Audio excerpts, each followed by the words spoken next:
What's a whistle? Uncensored Radio, Real Talk Roundtable. Real life, real laughs, real talk.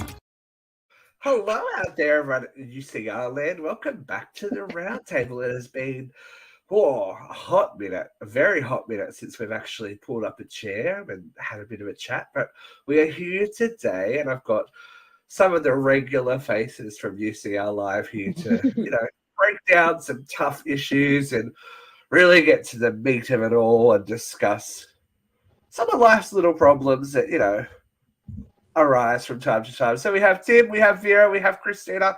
I am Steve, and welcome, as I said, to the Roundtable, where today we're going to be discussing boundaries.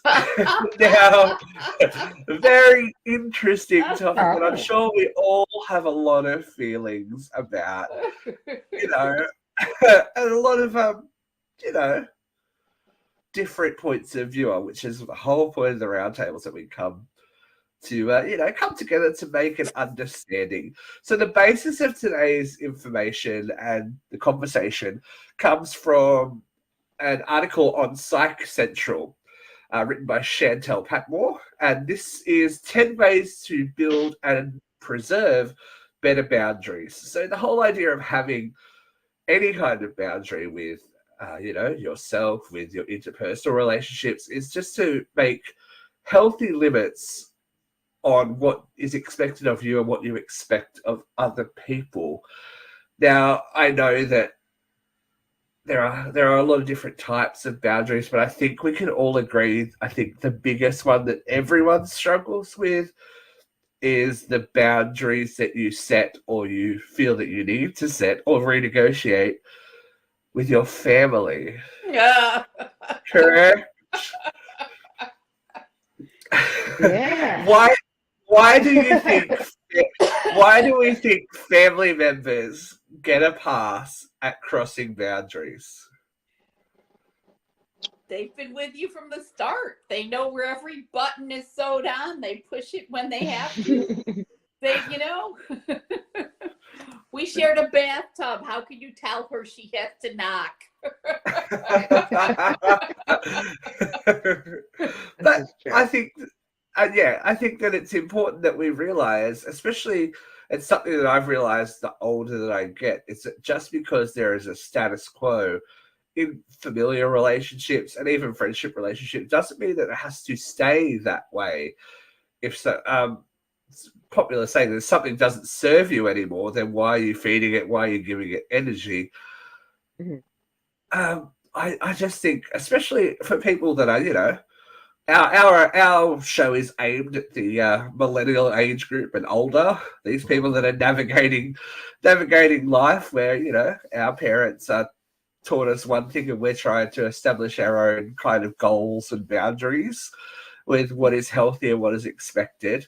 I think it's important that we all kind of really look at the relationships and how they are serving you or how they're not serving you in everyday life. Christina, what are you doing actually at the moment? What are you in the middle of doing at the moment? What are you making? I am making chocolate covered Oreos for my sister-in-law's 40th birthday party tomorrow. At what time of I night? can't be happier. At what time of night? It's 9:20 and I'm not done at all. Probably up till, I'll be up doing them until 11:30, I'm sure. That is something that you wouldn't have taken on had you not gone, okay, I will do this, right? Exactly. It's not a sense.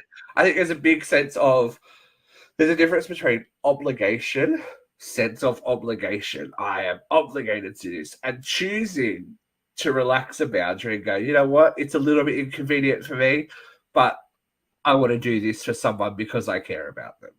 Right? So, oh, here we go. For my sister's 40th birthday, I got the balloons, I got the cookies, I planned it out. It was planned out. It was a planned thing. So that I didn't have to worry about this shit. I bought it, This was a last minute thing. And it was like, can you do this? And it was like, Yeah. yeah, sure. Like, why not, you know? And as I'm doing them, my husband's asking me, why are you doing this? And I said, I don't know. It's just like, I didn't know. Like, I still don't know. Like, I get it, it's her birthday. But, it's like, I don't know. Like, I don't know what I'm doing because I can't set boundaries with my mother. Like, that's what I was immediately thinking when you said, like, with your family. It's like, no, it's the guilt. It's the guilt trip that I get ridden on. So it's obligation over guilt. And I feel like that's a good way to put it. I guess. I think that's a very, I think that's a very different thing when it comes to daughters and sons as well. There's a Yeah. different, there's a whole different guilt trip that one gets towards the other. I mean, I was very, very lucky. My parents kind of had very healthy boundaries with, what was expected of me, what was expected of them, and da da da da. But there comes, I think, obviously everything that your parents taught you has come from somewhere. Their experience nurtures your Oh yeah. experience for better or worse, as we know, as some of us know, for better or worse, that you are ultimately affected by other people's history and other people's boundary issues that they have had. For me, that I am finding more and more, and it's a family thing, it's a friendship thing, it's a professional thing. The older I get, I have a big, big issue with people wasting my time and not respecting my time. I was thinking about that the other day. I'm like, oh, where does that come from? Why is that such like at the like? If you waste my time, I'm like, oh my god! I was like, the claws come out, I turn green, and Lou Ferrigno out. And I was thinking that I think it comes back to my father being terminally ill during COVID, and the ability to spend time with people when that is taken away from you through outside sources. I think you really learn to value it more. So when he was going through chemotherapy, that was peak COVID, so couldn't go anywhere near him. And I think that, just for fear of, making the situation worse. And I think that has stuck with me now and is part of my non-negotiables, really, that, if I'm going to respect your time and if I'm on time for you, then I expect the same back. But that's not necessarily how the world works, sadly. Right? Well, I am the worst at setting boundaries. I'm so bad about it. I spent the first 3 hours of my day dealing with union stuff. I got my groceries, and then I went to Geneva with my sister so she could pick up her wine club order. And then I made ribs for my nephew. And I really haven't done anything for myself today. Vera, here. I think the wine is pretty important, right? Oh, definitely. Let's not sugarcoat things. The wine is pretty important. The wine is pretty important, and it is something we do together every month when we go to pick up her wine. Yeah. So let's look at that though. Are you doing that out of obligation, or are you doing that because you want to do that? There's part of it that you want to do because it's fun. Yeah, there you go. It's So a good time. Yeah, exactly. And it's sometimes it's those banal moments with family that mean the most later on down the track, where you go, oh, we used to do this. We go, oh, we used to do this. That was cool. Like we were a couple of my siblings, my sister-in-law had a few too many margaritas last night. at the function we were at, and she's all about photos. She's like, we've got to hold these moments. These moments really matter. We've got to take these photos. We've got to hold these moments. And I think it's funny that I started to notice that, because she also lost her father last year. So when I think these moments of mortality pop up, you go, oh, that's important. Even though it's, it could be that's true. irritating. Mm-hmm. I'm gonna want to remember that. I'm gonna want some kind of sign that mattered, that the time that we spent together meant something. So I don't usually do photos, but I'm obliging people. I'm Um, obliging people. I guess part of my problem with boundaries is I don't give myself boundaries. You know what I mean? Right? Yeah. You know, I don't I don't stop myself from doing the things that I prefer to do over the things I need to do. I I wanted to go to Geneva. I wanted to make my nephew ribs. I I didn't set the limit, you know. So my whole Right. day was spent pleasing other people, but it was my choosing. And that I also never set the that gave boundary. you a little. I know how much you love your nephew. That gave you pleasure to feed the kid and make him happy, and we know how much Auntie Vera is like. Oh, I know. I she baby. loves it. She loves it. But yeah, I find it's very. Family is usually. Tim's new to the panel, to the table. Do you have any insight on, family Yeah, obligations well, I mean, slash boundaries for us? I kind of wasn't sure where we. I'm sorry, I'm Italian and Irish, so I talk with my hands a lot, and that's probably not good That's for all me. right. We can see So, it. I really wasn't sure with like where we were kind of going with this topic, and like I'm trying to like think of my boundaries or family boundaries, and I don't know. I mean, it's obviously different for every family, right? But like growing up, um, our boundaries were definitely very blurred, right? Like I grew up with to a single mother. My father was alcoholic and abusive and the whole nine, right? So our families were very close. Aunts and uncles, grandparents, and all that. But in my nuclear family with my mother and my sister, my boundaries were very kind of all over the place. I kind of had to be man of the house at a very young age, and it's those lines. I guess they blur over time, and now I'm noticing that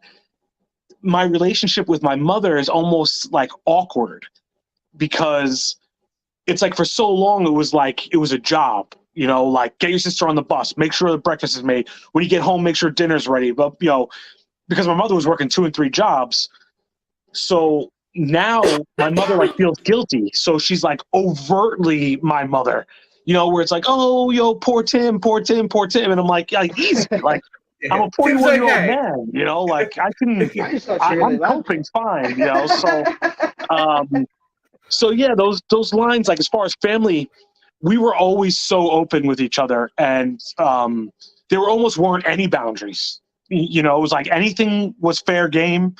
I had mentioned that growing up, one of my uncles, one of my father's brothers, was mentally challenged and handicapped, and growing up in the '80s, you know, we just treated him like another uncle. Like there was one of my uncles literally brought him to a bar one time, and they were like, "You can't serve him any more alcohol." He's like, "He's mentally handicapped. He's not drunk."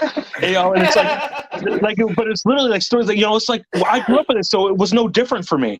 One of my uncles was homosexual, and for that to happen in the '80s and the '90s, there wasn't a whole lot of that going on. So we No. talked about it very freely, though.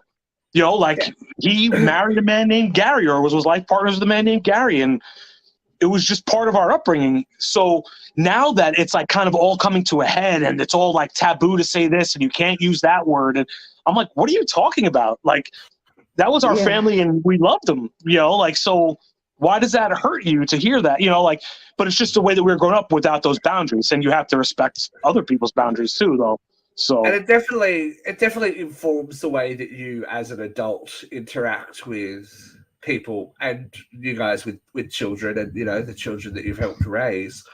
I think that you've got all this stuff in the background that you go, oh well, I know grandma didn't like this, and so didn't like that, and that leaves you with like I don't know, these little blocks against things. You go, oh, and you've got to decide whether that's something that you take on and you add to your little baggage, or it's something that you go, is this serving me? Is this doing anything to better my life? Or do I just go, oh, okay, that's you. That's how you deal with it. And, I move forward and I'm educated by the experience. I mean, we've got alcoholism in my family on both sides. And that's something that is like a very sensitive topic. That a lot of my family members have struggled with. But then when it comes to myself, it's not something that I go, I must have that. And Right. it's always in the back of your mind though. You go, oh, so and so, so and so, so and so. But that's their lack of, whatever, or their addiction, their need for that. It's not necessarily something that I should worry about or have to worry about. I can leave that in the past. And the past can be the past. It can be a learning tool. It doesn't have to, go with you. And Vera, I think you'll have some feelings on this because we know that this show has kind of, followed your progress with your mother. My mother. Your mother. And I think you're going to have a point of view on this one, right? Like leaving stuff behind and it helping create a boundary for you. This boundary was so easy to create. I don't even know that I did it. I really firmly believe that Mom did it, that she created that boundary. That, we knew at a very young age that we couldn't ask anything of our mother. We knew at a very young age that if Mom was going to fly into a rage, it was best to hide, and yes, she's my mother. Yes, there are feelings of love and family, but there's also feelings of she can be the monster that hurts us, and so she got very ill as she got older.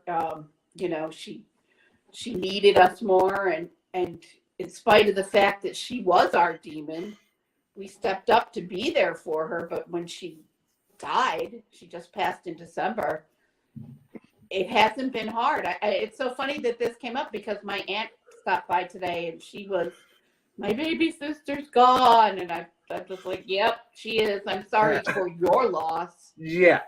But I'm not sorry she's gone. And I guess I should feel more sorry about it, but I don't. That boundary's been in place.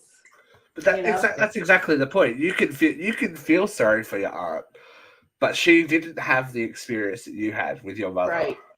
So that's it's as you said, it was a survival mechanism for you guys to have that boundary and know that I need to walk this line very carefully. I know that a couple of people that I went to school with have had the same issue, and they know that so just anyone that has mental illness, alcoholism, etc. in their family, the triggers, what to look for, and you go, oh, I know that's a boundary we don't cross for our own like the original trigger warnings almost. It's exactly, you knew exactly where to step and what to do and what was gonna cause that eruption. So right. Sonia Sotomayor talked about it in her book. She's the child of an alcoholic, and she said that she became very aware from a very young age of the moods, and she could sense when things were going south with her dad, and she became able to control her presence in that environment. And being the child of a mentally ill parent, I feel that as well. There are times when I can read a room and everybody's like, what, are you psychic? And I'm like, no, I just watched him walk in with that look on her face, and I watched her reaction, and I knew something was brewing, I know the danger signs. I can see it's an extrasensory perception kind of thing that is a really kind of sad gift. Like you can you can see it, like you can walk into a room and go, oh, and especially with alcohol, you can see it.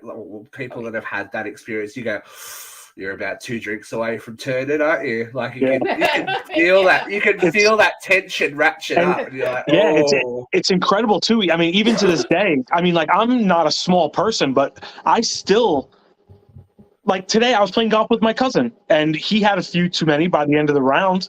And like, I was uncomfortable being around him because I'm like, I could just feel that turn was coming. And I was like, I don't want to be around you when you get like this. I want to remove myself from that situation. And I still have, like, I turn into that, almost that little boy in that situation because of how traumatic those experiences were, so it's definitely something you hold on to. That's the thing that people have to learn to respect too. Is, like, this is a boundary for me because of this. Right. Yeah. Go, oh, you're being sensitive. Relax. Be like, well, maybe I don't need to relax. Maybe you just need to understand. See, but that. Oh, I'm sorry. Go ahead. Sometimes you don't even know you've set that boundary. Yeah. I had a friend in the 80s who was very addicted to cocaine, as was most of the world in the 80s. And I looked at her one day. She said, we're going to go out to Syracuse tonight. And I said, you know what? You going to be doing coke? And she said, well, yeah. And I said, I'm not going. And she said, what do you mean? And I said, I love you all of the time. I don't love you when you're on coke, And she, to this day, credits me with getting her off cocaine. Because I looked at her and said, I don't want to go with you if you're going to do coke. Right. And it is a question of recognizing, oh, fuck. If we don't get out of this bar now, I'm going to end up here alone, and she's going to take off with a biker, and we're not going to have a good time. Well, she'll have a good time. I was going to say, it sounds like she's going to have a good time, yeah. Well, we're going to be pissed. The royal way. I love it. I dated an alcoholic for about 3 years, and it was awful, and like the worst 3 years ever. And you stick around because I can change him. But like now to this day, like I can't stand the smell of just beer on anybody's breath. Like just beer in general, just the smell of it. Like if Joe drinks a Bud Light, I'm like, bleh. Like go brush your teeth. Like go away. Like I just can't take it. And my ex ended up getting a DUI because I didn't go pick him up. Like it was like one of those things like, oh, I'll meet me here. Like I was setting boundaries because I was over his alcoholic behavior, Yeah, and in turn he got in trouble because I was setting boundaries. Like it's just whatever. Shit fucking happens. It's funny how quickly people will try and make you the villain for setting a boundary and going, no, this is me. This is how I'm going to choose to interact with the world. I used to be a big people pleaser and like would go to everything and at the drop of a hat, yes, what do you want? I'll go there, I'll do that, I'll spend that money to do this and da da da da da. And then I realized how much of it I wasn't getting back in return. Like, okay, if I want someone to do this for me, are they going to do it? Or if I don't even ask and I'm struggling, who's going to be there to, send a message or just go, hey, you're good. And I think when you can realize that maybe the effort you put out isn't necessarily the effort you get back, that allows you to really put some firmer boundaries in place. As I've said on the show before, I love saying no these days. Like, do you want to come to this? No. Why? Don't want to. Could think of nothing worse. Don't want to. Don't want to go to this like random art show. Don't want to go to this fundraiser. Don't want to. What are you going to do instead? Go home and sleep. Go home and sleep. That's that. Why? Because that's what I want to do. That's what I want to do. Not what you want me to do. It's like, I will still say the maybe. Oh, maybe. That sounds no, good, see, maybe. My friend called me on that. My best friend called. She goes, "Your maybe is bullshit." I'm like, I know my maybe is bullshit. She said, "Just say no." I'm like, okay. No. If you're giving me permission. You're giving me permission to just say no. No. No. And I think Yeah, I'm it's still so in the much better making stage. for me, like especially doing this. Like you tell someone, like, I do a podcast, da, da, da, da, da, da, yeah, like, oh cool, but then they're like, oh, you just gotta like watch an episode or like share something for me, gives a little help. But as soon as there's like, a function or a fundraiser, or I was like, no, I can't. I'm sorry. Like, I can't. Yeah, yeah, I'm busy. yeah, I'm very busy. Like, I'm very busy. yeah. You I have won't my know the own story of fundraiser. my one date in the last 18 months. Oh, wait. I want to hear this story. Yeah. I went on a date with this guy, and he said, "Oh, tell me about yourself." And I said, "Oh, I do this podcast." And he said, "Oh," and proceeded to tell me all about his kids. And I'm like, you're not going to ask a question about the podcast? That's a pretty No important listening part skills? of who I am. I know, right? That was the only date. Oh, yeah. Oh, you And he don't want to went hear with about my his he went with his kids too. Like, that's a boner killer. Like, family.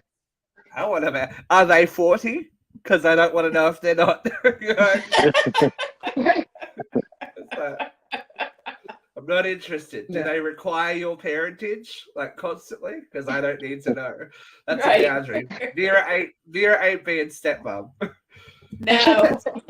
That's her boundary. No, 'Cause I- I'm not. No, dear, I don't think so. I don't think so. So I want to dive a little bit deeper. So there is pros and cons to having boundaries or having looser boundaries. So I think we can all. I read this list and went, "Oh, okay." I kind of cross both of them. So people with more rigid boundaries might keep others at a distance, seem detached, or even with intimate partners, have few close relationships or avoid close relationships. But if you have looser or more open boundaries, you get too involved with other people's problems, find it difficult to say no to others' requests. That's not me.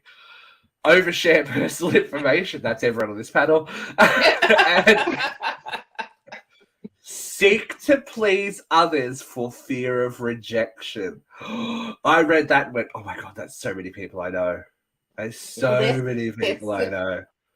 The entire reason behind them, maybe. Yeah. Maybe. All right, so I have to ask, what is the worst thing that happens if you say no to someone? If you set that boundary and you go, no, sorry, I can't, and do it in a respectful, polite way, what's the worst thing that's going to happen? For me, I think that, and I'm not necessarily a people pleaser, but I do tend to try to like go along with most things. But I think the biggest fear of that is that you're not going to be asked again. Right. So like I've had conversations with Melissa where it's like, if we keep telling these people no who ask us to hang out, they're just going to stop asking us to hang out. And it's like eventually you have to kind of give in, even though you don't really want to. But it boils down to like, yeah, like I mean, I guess that ultimately is a fear of rejection, but kind of like mixed with a fear of missing out, I would say. You know, but not being asked again is probably like my biggest fear. Yeah. But is it really missing out if it's something you don't want to do? Well, it's just because the actual activity is not something you want to do. You may, it may be something like, okay, but those people you want to be with, and you may not see eye to eye necessarily on what your favorite event is in your spare time, but it's like, you know what, I haven't seen this person in a while, and I do want to spend time with them, so it's like I'll put up with the BS of whatever the event is or the function is, whatever, to be with those people. And again, it's like if I say no too many times, they're just going to stop asking, and then I don't see them anymore, and you lose that portion of your life. But does it make you difficult to go, not really interested, not really into that, but hey, do you want to get together and do this sometime? I think the more that those situations come up, the more I'm able to, because you know what, you find that those people want to spend time with you also. So they may Exactly. not necessarily have that fear, but they're willing to also bend. So you don't have to give in to their want all the time. So if Right. you're like, hey, I really don't want to go to this concert because that music's not my thing, but would you guys want to go to a baseball game sometime? And it's Yeah. like, oh yeah, we would do that. It's like, oh, I would have never thought to ask. I'm surprised that you would want to do that. And then you find out that you have a middle ground that you can all enjoy. But I also think it's also kind of like giving a little bit to get a little bit. Right. It's like, oh man, like I really don't want to go do that, but if I do that, then maybe they'll come do this with me. So it's like you give that little bit to get that little bit. So but Sorry. I don't know. I guess that fear of rejection, it was really ultimately the root of that. Oh, okay. I love this. I love this show. We get real deep into people's psychology. It's like, Well, I know that so much of my not wanting to do things comes from my introverted self. I mean, you wouldn't pick it to be on this show, but I know. I'm a very weird mix of extrovert and introvert. But some of my most fond memories of my entire life happened when I said yes, when I would have really rather stayed home with a book. But they're having a bonfire at the Nolans. All right. And then that bonfire ends up being one of the best nights of my life. You know what I mean? But I have to get past that introvert tendency that I have. I really have to force myself to put myself out there to be with people. Well, I think unlike what you see here. Yeah. I was gonna say, I think all of us took a really big step last year by actually, we talk to each other all the time. I talk to you guys more than I talk to my family. But we hadn't been in the same room ever, the majority of us. So it was a big step to, even I hadn't met Luke until last year, in person. I hadn't met Luke until and we traveled together, and then we went and stayed at Jeff's house. It was a big step for us all to, and then majority of it went well. There's always going to be, but that's finding boundaries within the group, right? And figuring out where you fit and how you fit and if you fit and all that kind of thing. But I think it's healthy to put yourself in these uncertain situations, like Vera said. Yeah, we my group of friends in high school, we had a pretty large group of friends. There was I think it was 13 of us, right? That was a good group of guys. And we joke around that we had A team and B team, right? There's 5 or 6 guys that get along, and there's another 6 guys get along. We all get along together, but you couldn't be one-on-one with certain guys just because it was awkward. And one of those guys, who I thought I couldn't be alone with, asked me to take a road trip with him because he was moving to California. And I'm like, me? Me and you in a car alone? I'm like, that sounds terrible. And then, but we did, and it ended up being one of the best experiences of my life. And we got so close and found out we had so much common ground on that trip, and being in the car with each other for as long as we were, that it was really amazing someone who I would have said that I was one of my best friends for however many years, but I never really knew him, but that car trip was really, like I said, I never would have guessed, that would have worked out, and it was phenomenal. It was amazing. One of the best things I ever did. And if you didn't say, obviously you were oh, okay, that friendship boundary, you crossed it, and it paid off for you guys. You know what I mean? Right. Yeah, right. It's the same with all of us being together. You would think, oh, I don't really have that much in common with this person or this person or this person. Then you meet in person and you spend the time and you go, okay, cool. I love these people. These people are my folks. Like we are drawn to each other for a reason. It's like it's all good. Yeah. I mean, even without meeting you guys in person yet, just doing the podcast with you guys, like my first time on, I was kind of like, I was like, I'm a little bit more conservative. I don't know how this is going to go or how I'm going to be accepted but to find out that we really do have so much of the same middle ground, that it's really just like the few outliers here, but that's one of those things that you don't know about anybody until you take the time to talk. And that's what I feel like we're missing as a whole society wise right now with those types of boundaries that, we've become so rigid that you don't let anybody in because it's like, oh, what could we possibly talk about? When realistically, we all feel the same way. We're yelling so much over each other. We don't hear each other, and that's one of the great things that I've learned about myself over this podcast, getting past that boundary, A learning ability. Tim, I was like, Tim's shy and more conservative. I'm like, okay, that's an interesting perception you have of yourself there, sir. Well, I'm shy at the start. Now that I'm getting more comfortable, you notice how my head gets bigger in the camera, and how do I get more screen time? Get more Italian. Yeah. The So Italian turns up to 11. It's all good. Yeah, right. Yeah, I'm gonna get the. Hey, maybe you skip this one the next round. That's never. All right, I'm going to give you a list, my friends, of boundaries, and I want you to think about it, and I want you to come up with one that is most important to you. So, of course, there are physical boundaries, meaning your personal space, your body, the way you show affection, etc., etc. There are sexual boundaries, which, explains itself. Hopefully, if you're watching this show, you will probably learn a lot about sexual boundaries. Intellectual boundaries, where they concern your thoughts and beliefs. Emotional boundaries, so when you feel comfortable, when you don't feel comfortable. And, of course, financial boundaries, which is, all about finances and your money.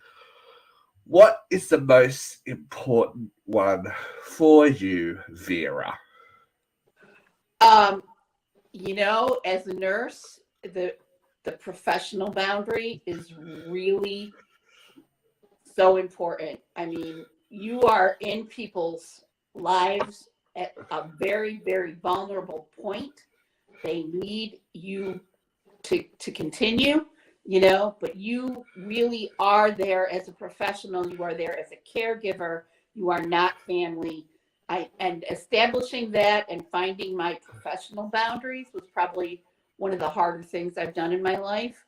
But it's especially now that I work in mental health, I need to have those boundaries. No, you are not my friend. I may like you and enjoy the time we spend together every month, but at the end of the day, you're my patient, and it has to stay professional. That boundary can't be blurred. So what about when other people that you work with may not have the same idea of professional boundaries? How do you react to that? How does that factor into your job I try doing? very hard not to be overtly judgy. Vera? I'm never going to say to them, hey, your relationship with so-and-so strikes me as inappropriate. But I will, try to lead by example, no, we can't invite so-and-so to go out with us. That's a patient. That's not a friendship, That never happened. That's just a hypothetical I just made up in my head, but. Christina's struggling. Oh my God. Christina's having technology boundary struggles. I thought she was struggling because I won't take my patients to bars. No. Yeah. Christina, what about you? What one's most important, do you think, for you personally? I think like the one where where you have to set personal boundaries for yourself. Yeah. Like, so you think you're more emotional personal boundaries? Yeah. Yeah. Yes, I think so. I feel like that's the most important. That way, like, people know how you are and who you are, and I just, I don't know. That's the most important. I feel like anything else, with your partner, you get to learn their boundaries, but, you know, personally, like, especially like in your um business world, like with your career too, like you have to set boundaries there too, like Yeah. just letting people know who you are from I the think jump. yeah, I think especially with the emotional one, if you set that up and people can see and know your boundaries, then it informs everything else anyway. They know that you're this type of person, so you're not gonna like this. Like it's not something that you're gonna indulge in. And everyone has different like sides to their personality. If you're someone that really values personal relationships over, let's say, professional relationships, then you may have an issue with someone that is strictly the job 24 hours a day, and you want to go to work and be surrounded by friends, Right. because you do get that. You get workplaces where people are like, oh, we've all been here for 500 years and we all love each other and we may not do the job all the time, but we blah blah blah blah blah. This is just how it is. And then someone that isn't that way comes in and kind of really upsets the status quo because they're like, they do the job and not necessarily, go to work to have best friends in the world. I think if you are clear with your personal boundaries and especially your emotional boundaries, it will inform everything else. What about Tim? Talk to me, Tim. Um, I don't know. I mean, like I don't really like. There's nothing that to me is like off limits. Like, and that doesn't mean that I can't respect other people's boundaries. Like I can, absolutely understand why other people would have boundaries, but like as far as me, I've always been an open book. I don't know that there's really too much. I mean, really, I guess if anything, financial. I mean, that's probably where I've had the most issues in my life. Whether people with my finances or other people's finances or people butting into a third party's finances. But like for me personally, yeah, it's weird. I'm sitting here thinking of like, what has somebody done that's like, I'm like, oh, you need to step back, or what has somebody said, and I'm like, it doesn't really bother me. There's really not a whole lot that I'm like, oh man, that's off limits. If anything, honestly, you could probably ask me anything, I would be very forthcoming with it. I find myself being very defensive of other people's boundaries. Right. Like, Right. to other people, I'm like, why would you do that to them? Yeah. And they're like, well, what do you talk about? I'm like, you can't tell. Like I've always been told by different whoever's that I'm an empath, and I can just feel when other people are tense or when they're giving off vibes and energy, and I'm like, you're not picking up on that. Like how? Why are you being such an idiot? You know, I and feel too though. Like I feel very like in a similar way. Like I will protect anybody, but like if you ask me anything, I will tell you anything. Yeah, like straight yeah, up. I mean, like to me, it's almost like it kind of goes back to the communication thing that you guys were talking about during the confessions episode. Yeah. And it's like, if I don't voice to you what I'm thinking or what I'm feeling or what I'm experiencing, then how can I expect you to empathize with what I'm going through? Like I can't assume that anybody knows what I'm going through or sees what I'm going through, because everybody has their own shit going on.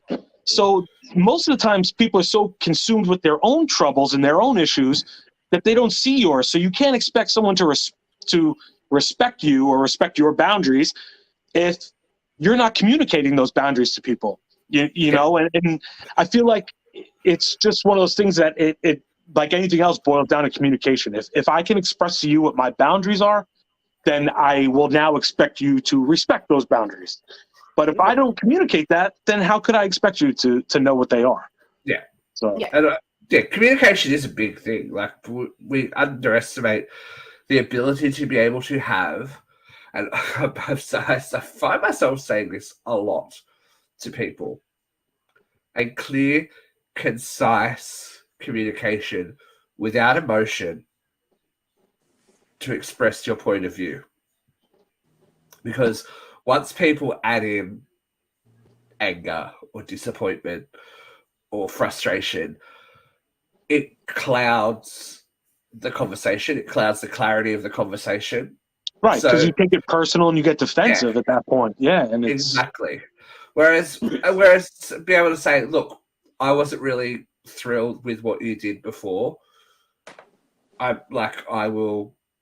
just need you to know that that's not something that is acceptable to me. Like if you say had a problem with someone drinking, drugs, as Vera said before, the way that someone treats their spouse, blah blah blah blah blah.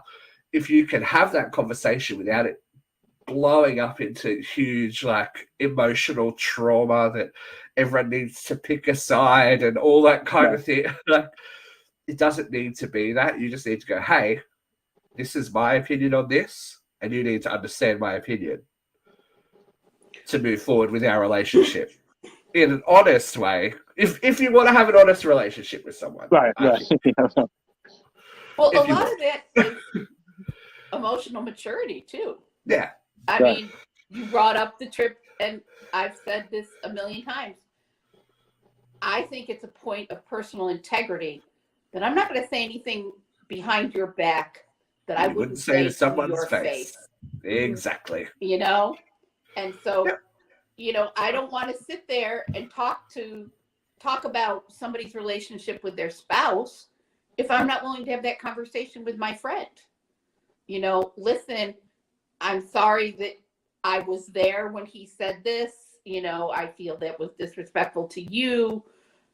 I have to be able to have that conversation with my friend. It shows no integrity to have it with anybody else. And they're not easy conversations to have, and people have to be they're not. ready. People have to be ready to have difficult conversations. Like I have in the past gone, love you, hate your boyfriend. Yeah. Like, you know what I mean?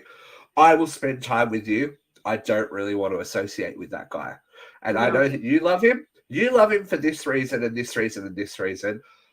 I don't enjoy his company for this reason and this reason and this reason. So if I step back, that's the reason why. And I think everyone has, depending on either side, you have either nurtured friendships or lost friendships in relationships, depending on the person you're with.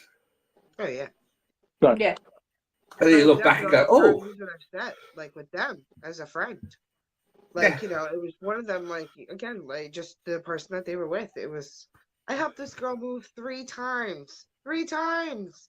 And I was like, I am not doing this again. It's not happening again. And it happened again. And I said, I'm not helping you. And now I don't really talk to her all that much. And then, yeah. you have, it's just certain relationships.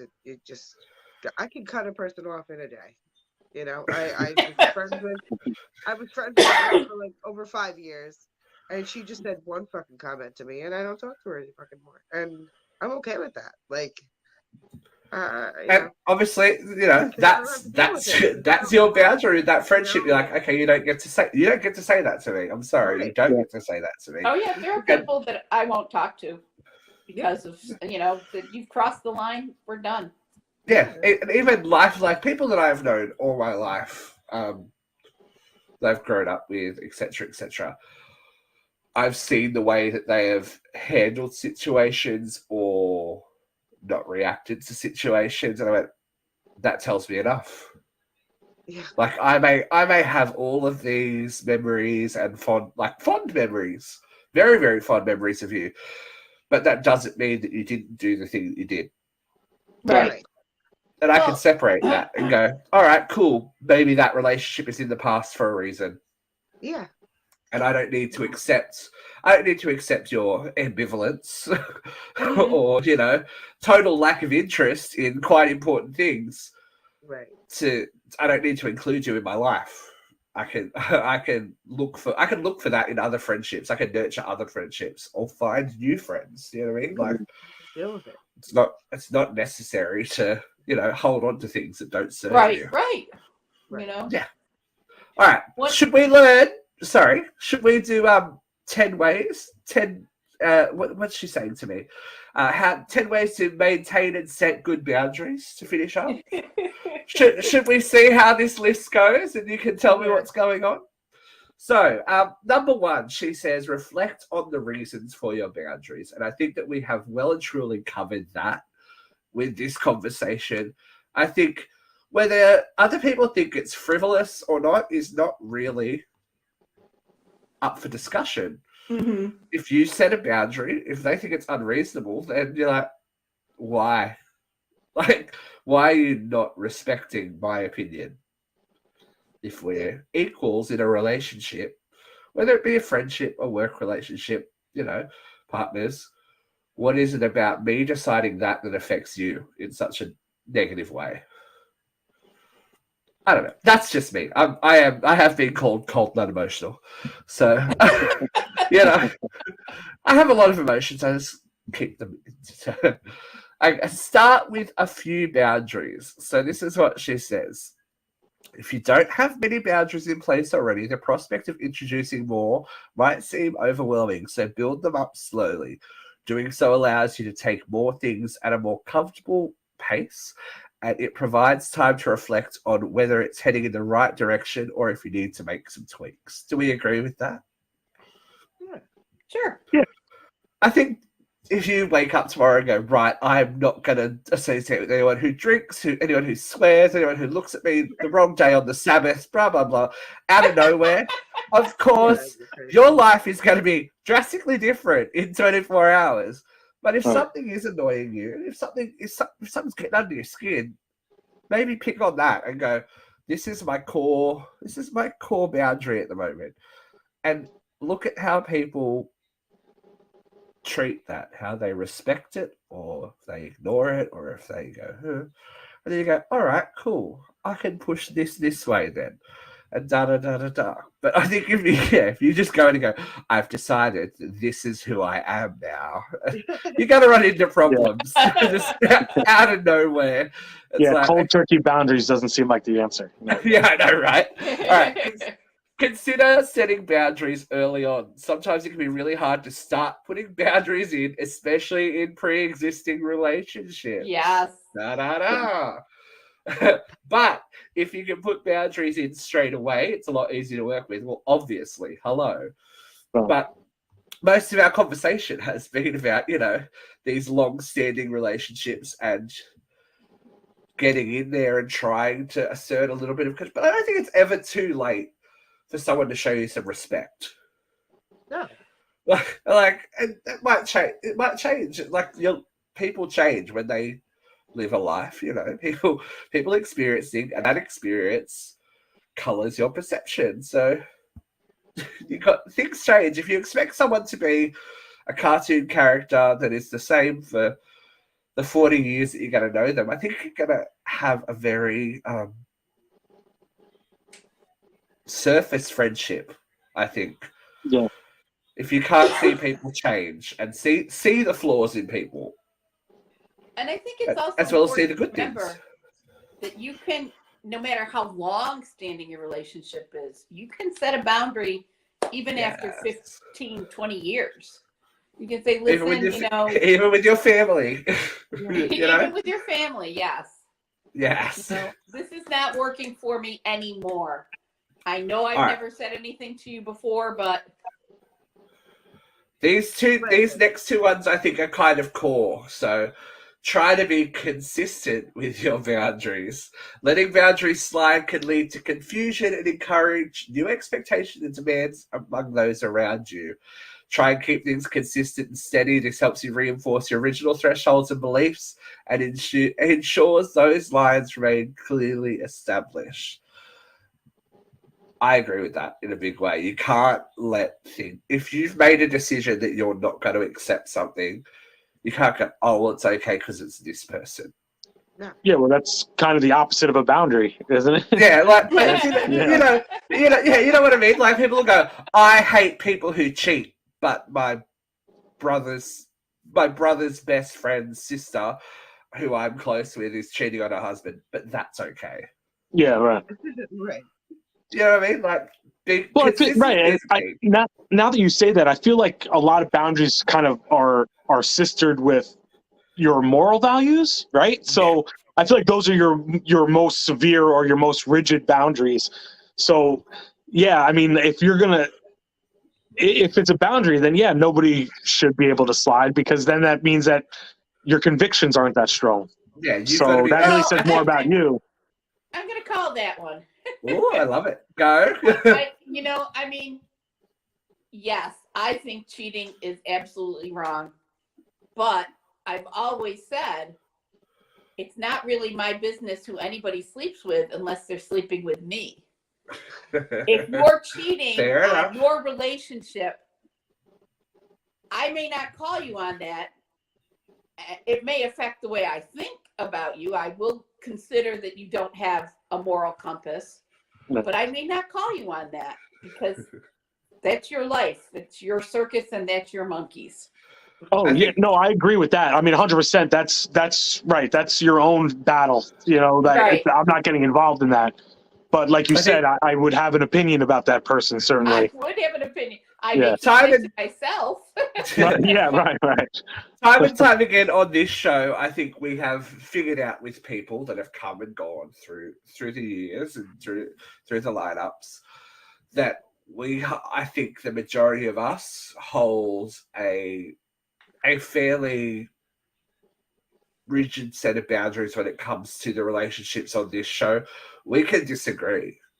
You know, Yeah. the whole thing about Uncensored Radio, especially UCR Live, is the fact that we have different opinions on things, whether it be political, religious beliefs, anything like that, relationship Or beliefs. Britney Spears. Or Britney Spears. No one should have a separate opinion on Britney Spears. But the people that have stuck around and the people that work are the people that can have disagreements but hold a professional boundary to it. We could argue like cats and dogs on the show, but when the cameras go off, you have to be okay to be civil with that person. You might not agree with them, but we have had people in the past that will be on the show and on our page and disagree, and then take it from this professional, for lack of a better word, ain't nobody getting paid yet, but you know, for this professional environment and make things personal. And that's where I draw a line. I'm like,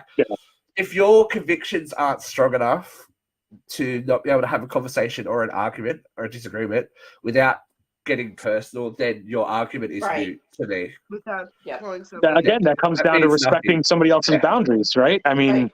a boundary, an opinion, a moral conviction, whatever it is. I mean, like you said, you may not see eye to eye on it, but I have to respect your opinion, you know, or Right. you know, whatever your feelings may be about it.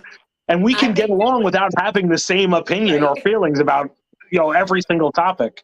So And it's not breaking your personal boundaries to argue with someone and then be friends with them. Right. right, yeah, You right. know what I mean? Like, And I'm going to do everything in my power to convince you that you're wrong and I'm right. But at the end of the day, if you continue to believe in error, I will allow that. I respect you. As long as we don't call each other names. But just Oh, dear. I love you. All right, this is probably one of the most important ones. I'm just Number teasing. 5. Number 5. Carve out time for yourself. And your boundaries can vary depending on the type of relationship. But if you find it helpful, there's no reason not to have a few basics in place that can be adapted accordingly. So you don't, just because someone is your family, doesn't mean you owe them your time, your emotion, your finances, all of that stuff. You are allowed to say no. You are encroaching into my life too much. Back the fuck up, because it's not acceptable. Boom. I like that one. I like that. Don't be afraid to include extra boundaries. I think that's a lot. That's a lot for people to go. Extra boundaries for people who don't have many to start with. But Especially in a workplace, I think you'll find that if you give people, set boundaries and then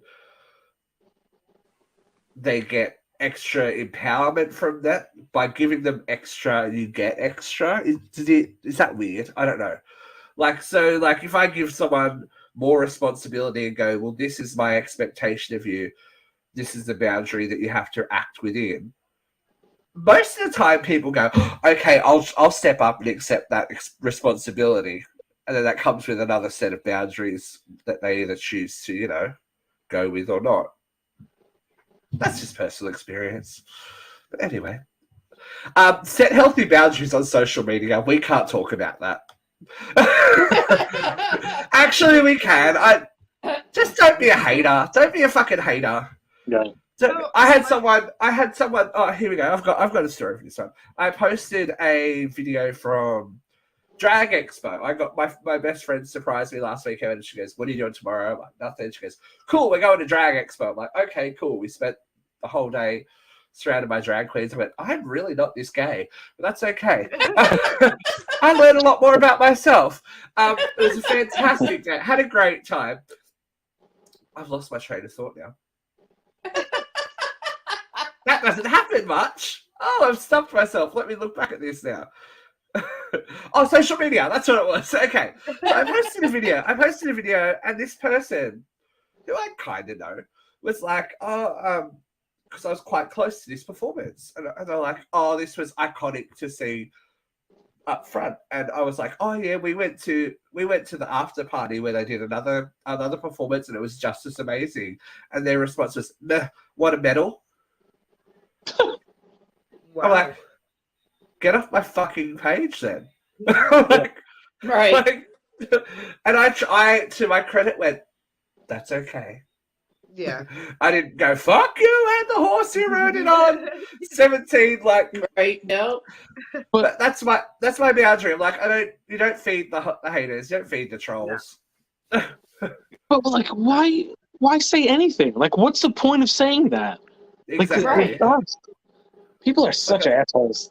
Sorry, Paul. I'm sorry. Yeah. Sorry about it. Oh, here's a good one. Communicate when your boundaries are crossed. Yeah, right. Because he's like, yeah, right.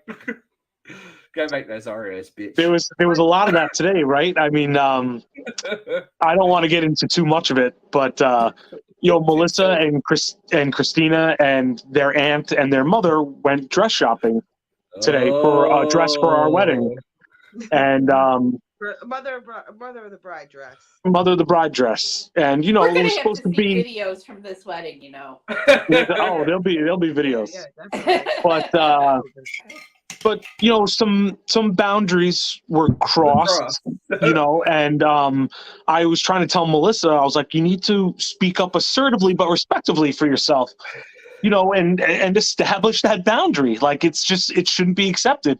And when first thing I asked her when I got home, I said, "Did Chrissy say something? Did your aunt say something? Like, who talked? Who said something?" She's like, "Everybody had something to say about it." So it was mentioned. Whether it was received, we'll see. But I think a lot of people in that situation too, if they are a bit more of a people pleaser, will worry about being seen as a bridezilla. I mean, my sister. We went to my niece's engagement party last night. My sister came up to me and goes, "I'm moving until the wedding. I'm moving. I'm moving. I don't want to deal with her. I don't want to deal with her." It was the engagement party. She goes, "I can't deal with it. I'm moving until the wedding." I'm like, "Okay, she's your daughter. Congratulations." Oh, well, I was in college. I worked as a wedding planner.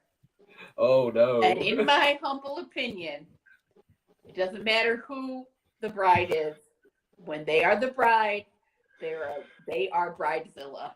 It's their way only.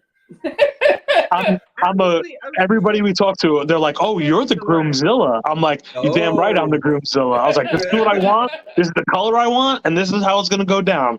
Most of like, whatever. If it's not unreasonable, I think that's okay. So many of my friends have gone, "My wedding wasn't about me." Yeah, My right. wedding was a party for other people. I was so Yeah. uncomfortable. I was so tired. That's awful. I don't remember it. I didn't enjoy it. Yeah. Mhm. It's like made the right decision. Well, yeah. I mean, I one of don't the things think that there's we're anything wrong with doing that. is we're not doing a cake cutting ceremony. And everybody's like, "You're not going to do a cake cutting?" I'm like, "No, because I want to have a party. Like, I Yeah, don't want to stop to cut a freaking piece of cake for 30 minutes. You know, like just everybody enjoy and dance. I don't want to take any time away from the party. But yeah, again, that's, we've had to establish a lot of boundaries with this wedding so far.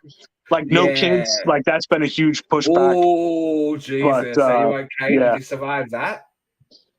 Melissa's having a hard time with some relatives who are pushing pretty hard. But for the most part, everybody's understood because it seems to be People more of get like a thing now. So people get so offended, don't they? it's No children. crazy. No, I'm like, well, I'm even paying for the plates, so even for you my can. birthday party, we went to like a restaurant. I'm like, don't bring your kids. There's nothing. There's nothing for a child to do here. Yeah, Oh, oh, what about what about my child? I'm like, I'm sorry, they're your child. Why do I care? yeah. No thanks. Like my best friend's like, we're not bringing our kids. Like, why would we bring it? Why would we bring our kids? I'm not going to deal with my kids saying they're bored I every thought five we were minutes. doing. I thought we were doing people a favor by saying you don't have to bring your kids. Like Right. take the night off, come relax. But it's like the pushback has been crazy. But no kids. Screw that. True. All right, these last two, I think these last two go in hand. Practice self-love and engage in activities that you enjoy, which is, power of saying no, but also gain perspective on your boundaries. I think the longer you sit with something, the more you see if it serves you or not, and then you can alter things as you go along. But having that perspective is something that some people can't have. Like they are so down the line and going, oh. You have every day you go, step back and go, do I look like a royal asshole for doing this? Yeah. Possibly. Am I okay with that?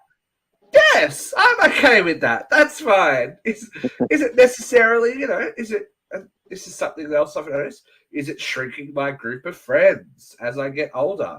Is my circle smaller? Yes.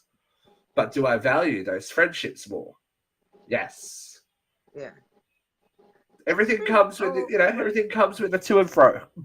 So it's been almost about a year that I haven't really had a conversation with my brother because of something that happened, right? So, but I've set that boundary that I'm not going to engage in a conversation with him, nor do I give a shit about what he says when he's around me. But, again, I have to deal with it because he's my brother and, my mother is still here and we always are over there and he's up the block, all that shit. He's around all the time. But I have set myself a boundary that I've tuned him out.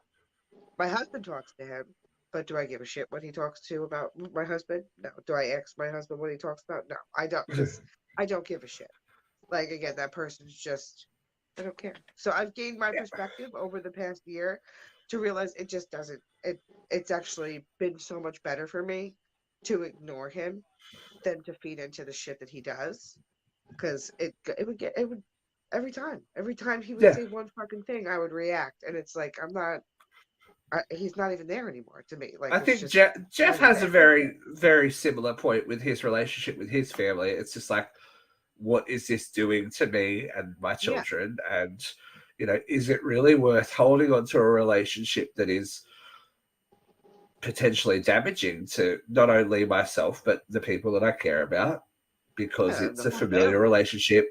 It's an important work relationship. It's important, Sometimes cutting things off is the best boundary you can have, and ending things that are not healthy and no longer serving you. So I think we've well and truly covered the topic today. I think we're quite well rounded. We are quite. I'm impressed with us, guys. This is the roundest round table, and I think we can all agree that even though boundaries are subjective and individual, that respect is something that I think should be a non-negotiable for everyone. I think you need to treat the people that you interact with, no matter if you are their best friend or, they're someone that, you tolerate. Respect is probably the one thing that everyone is owed until they show you otherwise. Yep. And I think that's where we'll leave it. That sounds very smart. That's my Oprah moment. That's my Dr. Phil moment for the day. Thank you for joining us. I know, right? Thank you for joining us on the round table. Tim's first round table. We've popped his round table cherry. He's still alive. I'm sore. He might be walking funny tomorrow, but that's okay. Yeah. We love that. we love it. We love it. We love it. We promise we won't be long, and we'll be back with another round table. Thank you for joining us. If you have anything to, put in on the topic, please comment and let us know, because we'd love to hear feedback from you. If there is a round table, something you would like us to discuss, let us know. Drop it in the comments. But until then, next time, we'll see you around the round table. Bye, guys.